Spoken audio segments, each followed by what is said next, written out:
هي المظاهرات بالأمس كانت في عدن، واليوم انتقلت كرة المظاهرات والاحتجاجات الشعبية إلى محافظة وجزيرة سقطرى التي تعتبر درة التاج اليمني بشكل عام والجنوبي بشكل خاص. وقبلها كانت هنالك مظاهرات في محافظة الضالع أعقبت عمليات القصف الجوي التي طالت مناطق عسكرية، وكذلك أيضا لم تسلم منها منازل آهلة بالسكان في منطقة زبيد بمحافظة الضالع مسقط رئيس المجلس الانتقالي عيدروس الزبيدي. إذن هي عمليات خروج عفوية وتلقائية ولم يتم حتى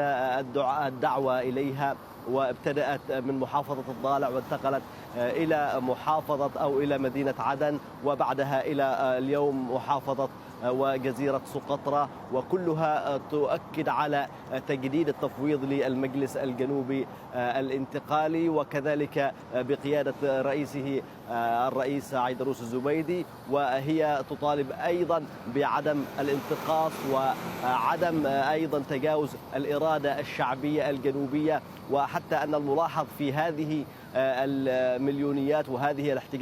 الاحتجاجات والفعاليات أنها تخرج بشكل عفوي وبشكل حتى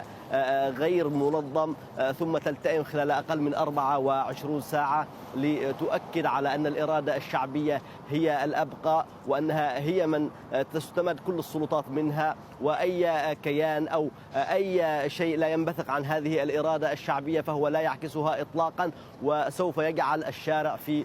تعارض معها. وكذلك أيضا مطالبة هذه الحشود في الثلاث المحافظات بعدم السماح للعودة سواء للحوثيين إلى المناطق المحررة أو حتى قوات تابعة أو محسوبة على حزب الإصلاح، وكذلك أيضا استخدام قوات أخرى لفصائل أخرى ربما قد لا تخدم الشعب في الجنوب كما تصدره هذه البيانات.